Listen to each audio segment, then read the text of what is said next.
Good day, ladies and gentlemen, and welcome to this first lecture on the section for lead discovery and lead optimization. So far in this course, we've been discussing lead compounds, we've been discussing lead modifications, and we will elaborate on that today. Also different lead discovery approaches that we've learned about. And what we will be doing today is to just briefly go through some lead modification methods that we can use to optimize the pharmacological properties of a given molecule or drug. Maybe to note here as well, it is not just pharmacological properties, but it is also the improvement of ADME, as you would have seen in the ADME practical session. So there are different lead modification approaches, including the identification of the pharmacophore, functional group modifications, the determination of SARs, and the use of privileged structures. We then also have further modification approaches, which I will be discussing in the next lecture. Let's look at the first one, the identification of the active part of a lead compound. So the entire molecule usually of the drug is not responsible for the activity. There is a specific part or a specific structure usually within a chemical compound that is relevant for the activity of the molecule, and that is known as the pharmacophore. The pharmacophore is the relevant groups of the compound that interact with the biological target, being either a receptor, a protein, or an enzyme to produce activity. Then you get other groups within your molecule as well, known as oxophores. And oxophores are the rest of the molecule that can be changed without complete loss of activity. And this is what we do in lead optimization approaches. You will not touch the pharmacophore of the molecule. If you, for instance, change or synthesize a derivative that do not contain the pharmacophoric groups, you will lose activity of your molecule. You can just make substitutions on the oxophoric groups, doing functional group modifications to try and improve the activity as well as the pharmacokinetics of your molecule. So this example that I've given here is that on the morphine analogues or the opioid analgesics that are used with the management of pain. And you will see with these on analogues, this part indicated in bold, in black bold here, is the active part, or known as the pharmacophore. Even this group over here, that methyl group, is also part of the pharmacophore. Then the rest of the molecule that is not in bold, like for instance, this bridging oxygen ring here, or the cyclohexane ring here as well, that is part of the oxophore. Even this group here, this group where there's a substitution on this O, that is part of the oxophore. So we can use these oxophoric groups to change their functional moieties to improve the activity or ADME. So how do we get to the pharmacophore of your compound, of your lead compound? So for instance, again, this example of the opioid analgesics. Now, what researchers usually do, if you have your lead compound, and in this case, the lead compound was morphine. Morphine is a compound that is isolated from a plant, the opioid poppy seed plant. And morphine is actually quite well known, and it's been well known for many, many years for its management of pain.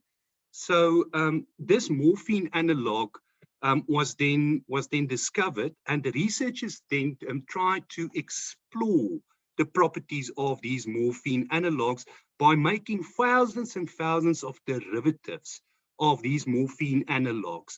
And as they make a new derivative in a chemical laboratory where they do the synthesis, they will then test these new molecules for their analgesic or pain management effects. And they will write up their results and develop structure-activity relationships based on what they observe. So for instance, just as an example, let's say, for instance, the researchers went into the lab and they synthesized a molecule where they have removed this bridging O group.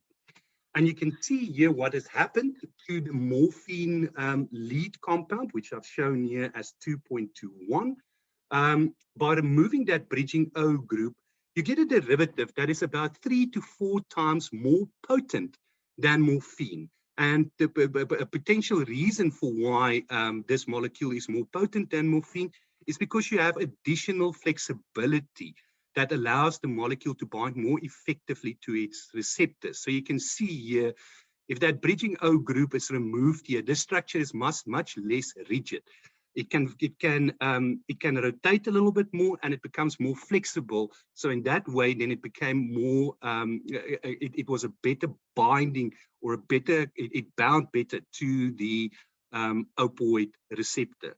So this is what the researchers then learned. So from this experiment that they did, they then discovered, okay, that bridging O group is not really necessary for the morphine analogues to be potent analgesic. So that's already one structure-activity relationship that they were able to find. Next, researchers then also removed half of that cyclohexene ring on this position over here. And what they found is that this molecule is less potent than morphine, but it also has a much lower addictive potential. So even though this is less potent than morphine, it still has activity as an analgesic agent. It's just not as potent as morphine anymore. So the pharmacophoric groups are still retained, but we did see some reduction in activity by removing that cyclohexane ring. But because the pharmacophore is still present, we still see the analgesic activity with this molecule. What is very important here is that it has lower addictive properties. So this is actually also a nice drug which you can use for the pain management, but then you don't have that addictive properties that you do see with morphine and its analog heroin as well.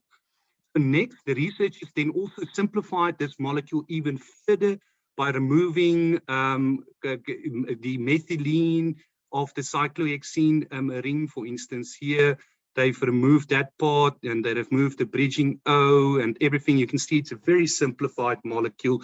And what they found is that this molecule has the same potency, or about the same potency as morphine. And you can see it still has all of the necessary groups of the pharmacophore to give it good activity as an analgesic.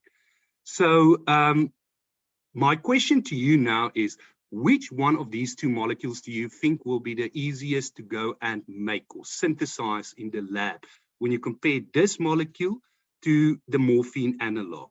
Now, obviously, this molecule is much simpler than the morphine analogs because a lot of those oxyphoric groups have been removed. So this molecule could potentially be more cost-effective to develop, and it may also then be because you don't have to do extensive synthesis, and so it may be a cheaper drug as well compared to having morphine. They also then, researchers did certain further functional group modifications, like for instance, here they've included that ester group. This ester group then reduced the activity of morphine a little bit, or quite a bit actually, but you can see that the analgesic activity was still retained, although not as good as morphine. And the reason why that was retained is because you still see the pharmacophoric groups that we know is important for the binding interaction. For instance, if a researcher now went and removed this benzene ring here, if they removed this, then what do you think would have happened with the activity of these type of compounds as the analgesic activity?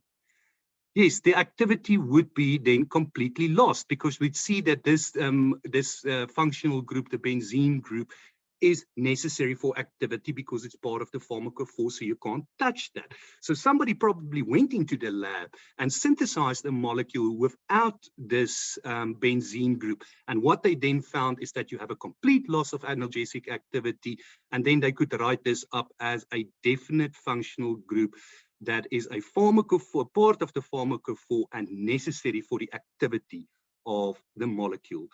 I hope that this has given you some insight into what a pharmacophore group is, and also how you get to get to the pharmacophoric molecule within your drug. Now, in the exams, and so obviously I can't ask you directly, give you a lead compound and ask you which one is the pharmacophore. Obviously, you won't be able to do that because you don't have the actual data.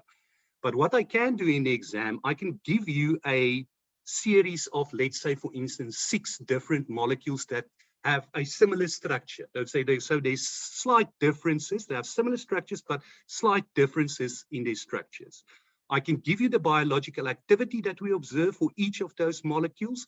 And then based on those biological activities and the different functional group modifications that were made on the 6 compounds, you can then determine structure-activity relationships. Which of those molecules have a lower activity? Which of those molecules have no activity? And which of those molecules have potent activity? And from that, you will then be able to deduce the pharmacophoric group. So that's just an example of a potential question that I may ask in the exams. Please keep in mind that I will always lead you into the question. I won't just give you a structure and ask you figure out the pharmacophore. I will always lead you into the question with additional examples as well as with biological activities to guide you through the question, and you then need to draw up your structure-activity relationships, write your opinion, and identify the pharmacophoric groups that you think is necessary for the biological activity. Then the structure of morphine can even be enlarged. And this molecule here, you can still see it contains the pharmacophoric groups of the morphine analogues. However, you can see with the oxyphoric groups, they've not cut away, or sorry, not cut away. We shouldn't use the word cut away. They did not synthesize molecules with less oxyphoric groups. Here they synthesized a molecule with more oxyphoric groups. They've enlarged the molecule.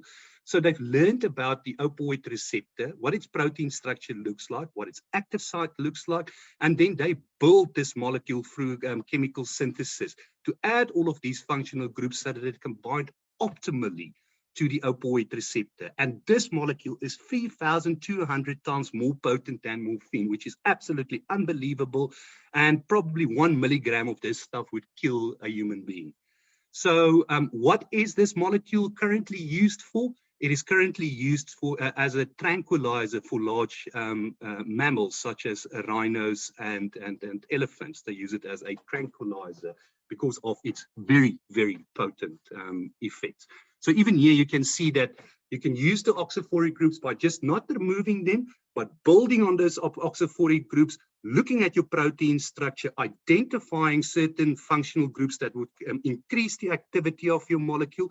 And with this example, when they did that, they found this molecule that is so potent.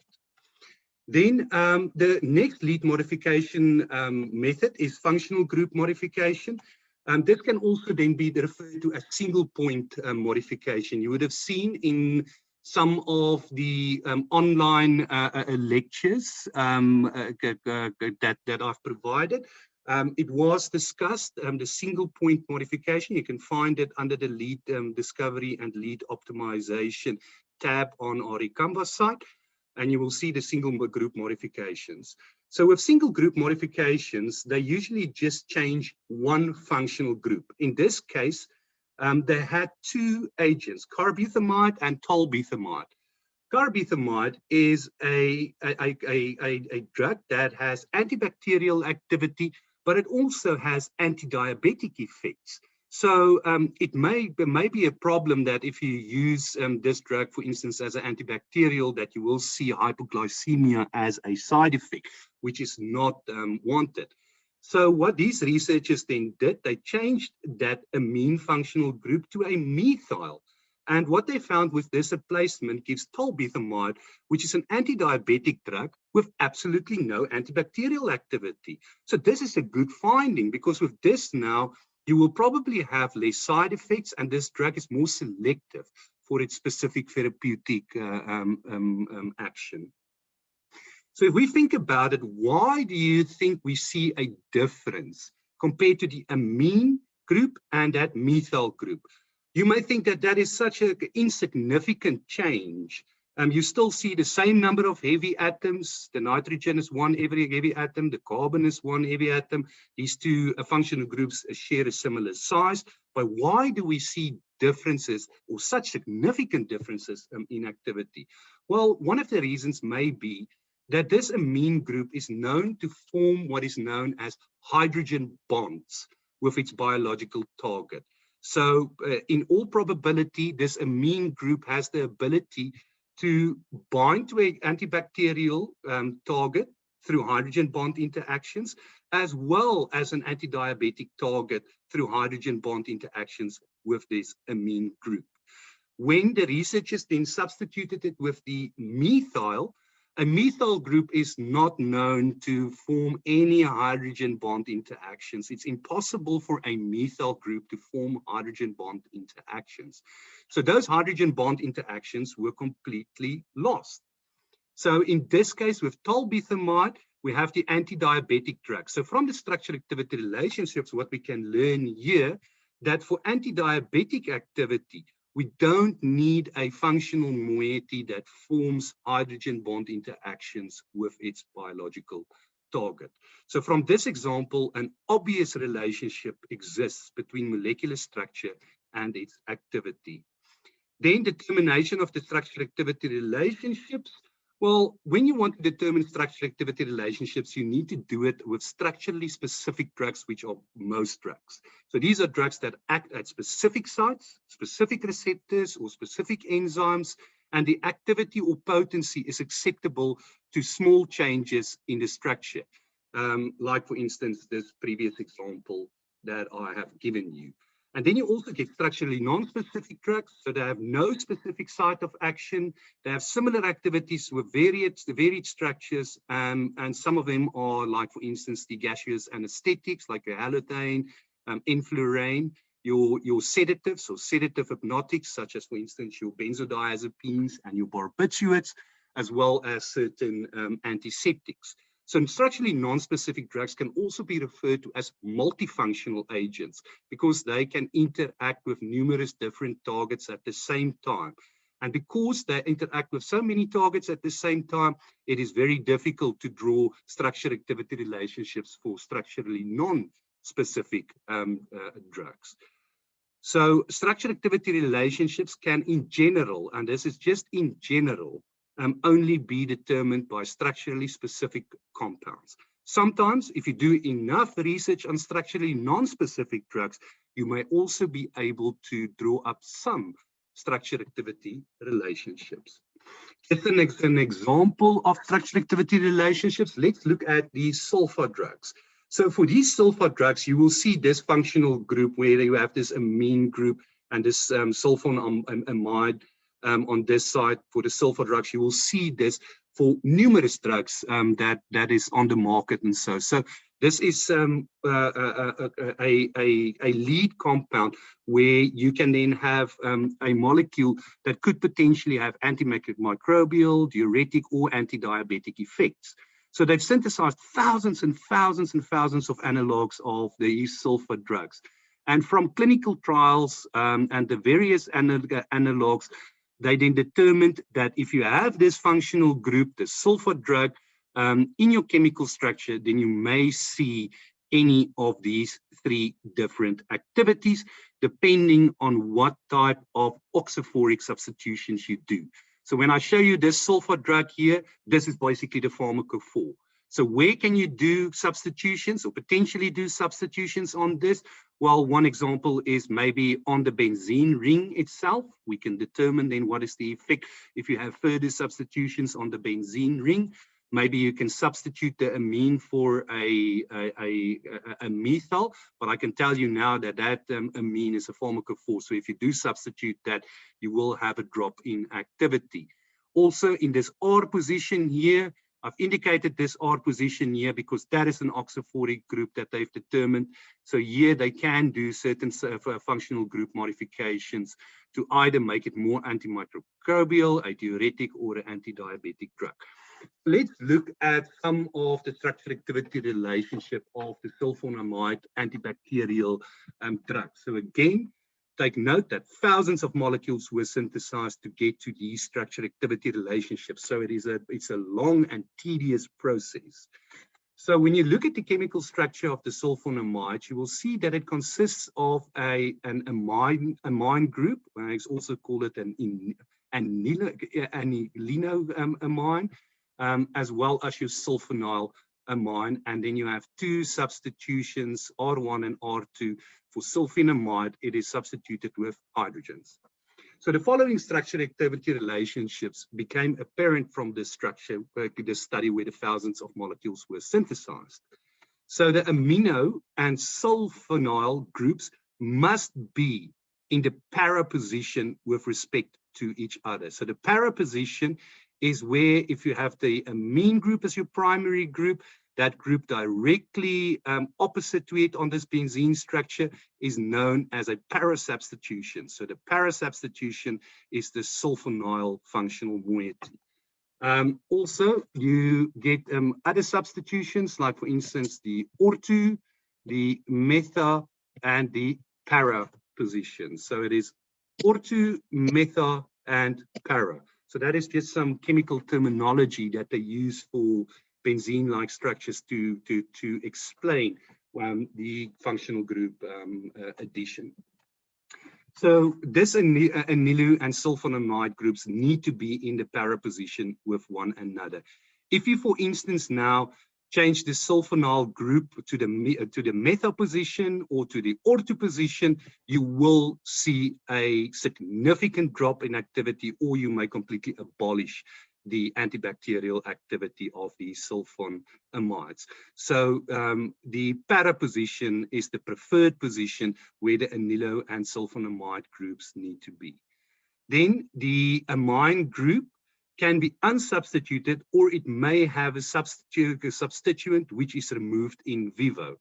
So like for instance, the way it is here, where it's just the NH2, this is an unsubstituted amino group, but it may have a functional group moiety or a substituent on this position. And for instance, one that I can think of now that could probably be a nice compound is if that now gets changed to just an NH, and the researchers may have then included a CH3 group on that position. So that is a substitution which can be removed in vivo. How does it get removed in vivo? It is through metabolism. And after the metabolism, then this group, the CH3 group, splits off. And then what you have in the end is again your NH2 group. So the way the metabolic pathway that this takes is known as N-dealkylation.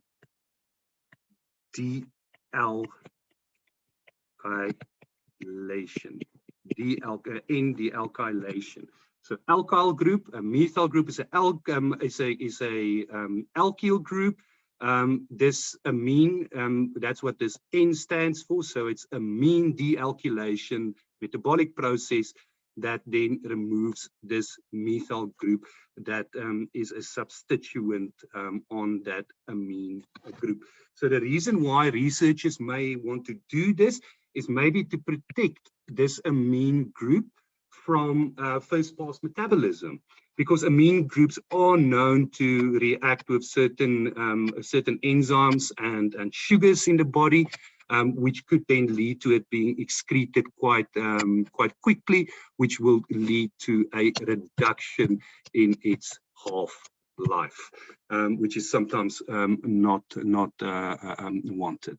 Then also replacement of the phenyl ring. So this phenyl ring is this part over here, the benzene, or further substitution lowers activity or abolishes activity. And that's what I tried to explain earlier, that if you have substitutions on the ortho or the methyl position, or you change this benzene maybe to a larger aromatic or a smaller aromatic group, then you will see lower activity or complete abolishment in activity.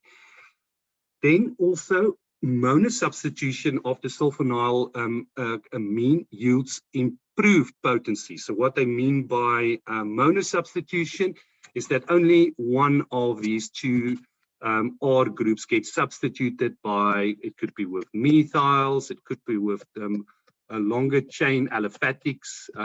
It could be various different groups that you can use for monosubstitution to improve the potency of the sulfonamide antibacterial drugs. Very important, when you have a dye substitution of the sulfonamide, like for instance, we have R1 and R2 substituted, then you have a problem because the compound becomes inactive. Now, why I think this is if you have a monosubstitution, then you have a group that is known as NH.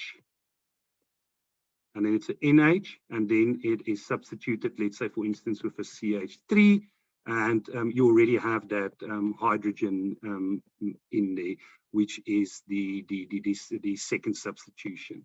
So, for instance, in this case, where you monosubstituted with this heavy atom CH3, then you get good activity. But if you now go and you remove the hydrogen, then obviously you get a reduction in activity. And the reason for that is the NH group can form hydrogen bond and hydrogen bond interactions, where the N group can also form hydrogen bond interactions, but it's not as effective as the NH moiety to form hydrogen bond interactions. So thus, for that reason, dye substitution on the sulfonamide yields an inactive compound. Now, I just wanted to show you this slide of what a structure-activity relationship study looks like. This is the cancer chemotherapy agent known as paclitaxel, quite a large molecule, and you can see here what researchers came up with when they synthesized various different moieties of this cancer drug, and they were able to draw up structure-activity relationships. And potentially they can now even take this paclitaxel drug and improve it further by knowing about what is the pharmacophoric groups, what are the oxophoric groups, and which groups you can change to either improve potency or where you reduce the activity, or for other effects as well. So just take note of this. It's not necessary to learn this for the exams. It's just to show you what a complete SAR study looks like. Then we also get something known as privilege structures. So there are numerous different privilege structures that you can use in drug design and discovery. You can maybe go online and just Google privilege structures, and you will find quite a few examples. So a privilege structure is a compound or a scaffold that is capable of binding to multiple receptor targets. So this isn't a good thing if it can bind to multiple targets. Because that will obviously lead to numerous different side effects and other adverse effects if it binds to quite a few targets. But we also use this to our advantage because we know that it may interact with target 1, 2, and 3, and we can do appropriate structural modifications to try and change the activity of this privileged structure. So, for instance, this is an example of the benzodiazepines, which is a sedative hypnotic agent that is used in as a sleeping aid. It can be used in epilepsy, and also there's some other uses for it as well. So these benzodiazepines are known as privileged structures. They can interact with numerous different receptors. And if you, for instance, change this R group, that R group there, or this Y group, you can modify it to maybe become more potent or more selective to one target than the other. So we use these privileged structures in drug design to at least give us a molecule that we know can interact with multiple receptors, and then we try and design this molecule so that it becomes more selective for a specific target.